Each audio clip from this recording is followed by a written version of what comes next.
So the scale of the image optimization service at the moment, I don't even remember how many boxes we have. Like it's globally distributed, but we have deployments on like the East Coast, the West Coast, in the middle of the U.S. and through Europe, and then through any other deployment or any other like region that GCP has. So we use a combination of both of our own hardware and also like the cloud for anything that is overflow capacity or just like burst into new regions.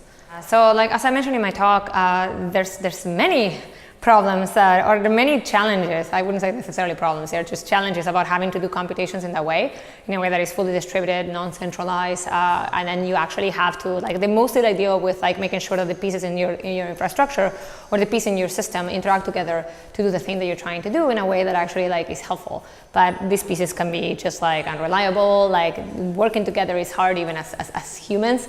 So working together for computers should be less hard, but the things that we build are built by humans as well. So we have to deal with both like the mechanics of being able to get work done at that scale, and also through the globe, and also like the systems that we build and the parts of ourselves that we bake into the systems that we build with the assumptions that we have to make at the time, and also the fact that our perspective or our sense of like the things that we need to do just change based on like the demand or the circumstances that we have in that point in time. I think that the fact that we're I think everybody has an iterative approach is very good. I think at Fastly actually like we do end up having versions where we test out a concept and we try to figure out if it's even possible.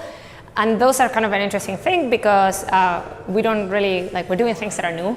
So we don't really have like the pre-baked answer, and there's a lot of uncertainty at the very beginning of figuring out, it's like, how do you make this thing do this other thing that we wanted to do, and how do you do that efficiently?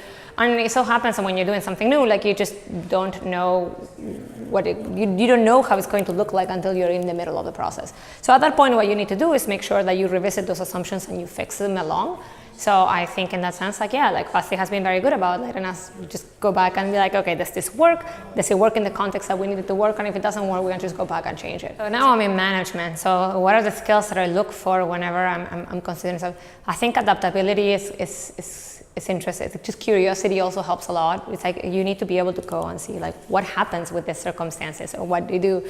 At the end of the day, it's also like the ability to work with others. It's strange. If you're doing things that are larger for one person to do, the ability for you to work in a team and then just be able to share ideas and then converge to a solution that analyzes very many perspectives and things like that. I mean, obviously you need to know and you have to be capable and you need to be able to just like program, you need to know like the basics, like the basic concept in distributed systems.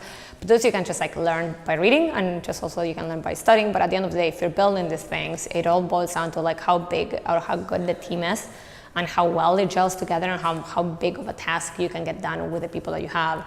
So I think for me, it's a combination of both. Like you have to be knowledgeable in some things, but like the strength of a team is also how well it works together. So Fastly is very nice in that sense. Like we have very like knowledgeable people, and we also have a culture of like we don't punish like curiosity in some ways. Like I mean, I've been there for a few years now. I think I'm getting closer to 3 or maybe I don't know. But I've yet to have somebody tell me that I'm not allowed to ask a question or just like do a contribution to something specific. So that has been very nice.